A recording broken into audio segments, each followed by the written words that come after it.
Oke, selanjutnya kita sudah punya nih Prof beberapa pertanyaan yang ditujukan kepada Prof Abu Bakar Munir dan juga Prof Ida Bagus Supancana. Cuman karena ini terbatasnya waktu, jadi saya batasin hanya satu pertanyaan untuk masing-masing Prof. Untuk pertanyaan pertama saya tujukan kepada Prof Abu Bakar Munir. Pertanyaannya seperti ini, Prof. Ini terkait dengan yang tadi disampaikan oleh sebelumnya.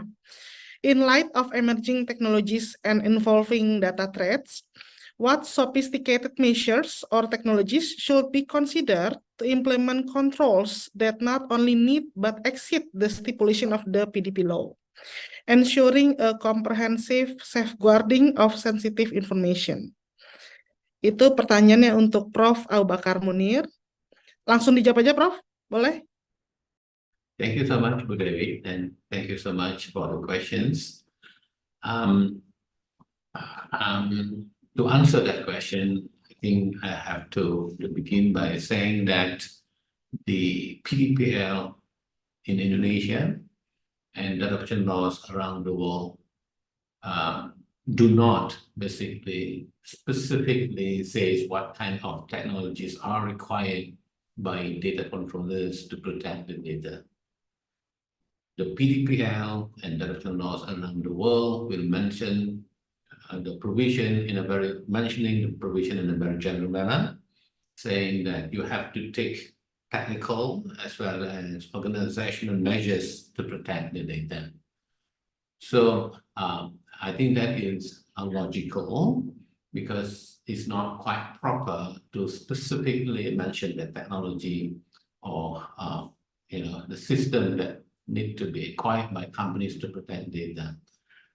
So the question is that what kind of technologies? So to answer this question, normally it would depend on a lot of factors or a number of factors. For example, your capability as a company in terms of resources, in terms of finance, in terms of other aspects. That is one factor that we have to consider when we talk about what kind of technology that you have to acquire to protect data. Your ability in terms of finance, in terms of human resource. Secondly, perhaps the number or the amount of data that you are collecting and processing in your company. And there are other factors that you need to be considered. So to answer your question again, you have to look at your company, your capability or the capability of your company. And in terms of the quantum of data, the volumes of data that you are collecting and storing in your company, okay? Karena tidak logik untuk undang-undang menetapkan suatu teknologi tertentu, karena salah satu prinsip undang-undang ialah it has to be technology neutral, Jadi begitu juga lah di undang-undang PDPL, dia teknologi neutral, dan tidak menetapkan spesifik teknologi yang diperlukan, karena bergantung kepada faktor-faktor yang saya sebutkan tadi. Tidak sesuai kalau undang-undang itu memerlukan bahwa sebuah perusahaan kecil dan data yang dikumpul dan diproses juga sangat kecil untuk acquire teknologi yang begitu advance, yang mahal. Tetapi kalaulah Anda sebuah perusahaan besar, sebuah bank, sebuah fintech yang memiliki 2 juta customers misalnya, Anda harus memiliki teknologi yang agak robust untuk melindungi data itu. Dibandingkan dengan sebuah perusahaan kecil yang memiliki 2-3 orang karyawan dan memiliki jumlah data yang agak terhad.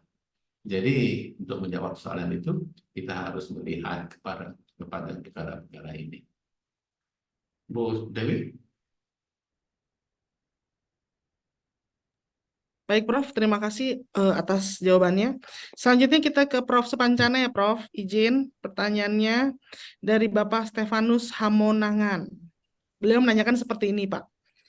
Apabila jika suatu perusahaan telah melakukan pengumpulan data customer dan terkait persetujuannya belum terrecord dan tersimpan dengan rapih sesuai dengan Undang-Undang PDP, apakah data tersebut masih dapat disimpan? Apakah perusahaan tersebut harus melakukan penyesuaian dengan meminta persetujuan ulang sesuai dengan Undang-Undang PDP? Demikian, Prof. Baik, terima kasih Pak Stefanus Hamonangan ya atas pertanyaannya. Pertama, saya ingin menyatakan bahwa yang namanya undang-undang itu ya berlaku sejak saat diundangkan ya, dan tidak berlaku retroaktif.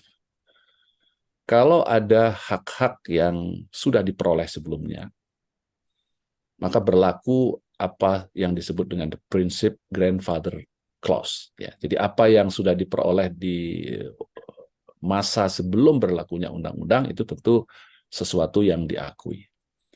Namun Undang-Undang Pelindungan Data Pribadi, sebagaimana tadi sempat saya singgung, memuat aturan tentang kewajiban kepada pengendali data, pada pemroses data, atau kepada pihak-pihak lainnya yang melakukan pemrosesan data, dalam jangka waktu 2 tahun untuk melakukan penyesuaian. Ya, oleh karena itu, perlu dilakukan self check gitu ya, pengecekan sendiri dalam rangka penyesuaian itu mana-mana yang sudah sesuai dengan prinsip-prinsip pelindungan data pribadi, mana yang sudah sesuai dengan prinsip-prinsip pemrosesan data, mana yang sudah menghormati hak-hak subjek data. Yang sudah dilaksanakan bisa tetap dilaksanakan, tetapi yang belum dilaksanakan perlu ada penyesuaian. Khususnya juga yang terkait dengan perlunya ada persetujuan daripada data subjek. Mengenai bentuk dan lain sebagainya itu sifatnya teknis ya, bisa dilakukan sesuai dengan kebutuhan. Saya rasa itu yang bisa saya sampaikan. Terima kasih, saya kembalikan pada Bu Dewi Susanti. Ya. Baik, terima kasih Prof. Atas jawabannya. Oke, karena mohon izin Prof. Abu Bakar Munir dan juga Supancana, karena terbatasnya waktu dan sesinya juga sudah selesai, saya ingin mengakhiri sesi pertama ke hari ini. Mengingat ada banyaknya pertanyaan-pertanyaan yang belum terjawab, penting bagi saya untuk menyampaikan bahwa jika Bapak Ibu ingin diskusi mendalam terkait TPO dan juga penjawab pertanyaannya, dapat mengikuti DPO online course yang ke-15 langsung bersama dengan Profesor Abu Bakar Munir dan juga Profesor Supancana, jadi lebih intimasi ya Prof, lebih mendalam. Oke, baik. Terima kasih banyak Profesor Abu Bakar Munir dan juga Profesor Supancana untuk materinya.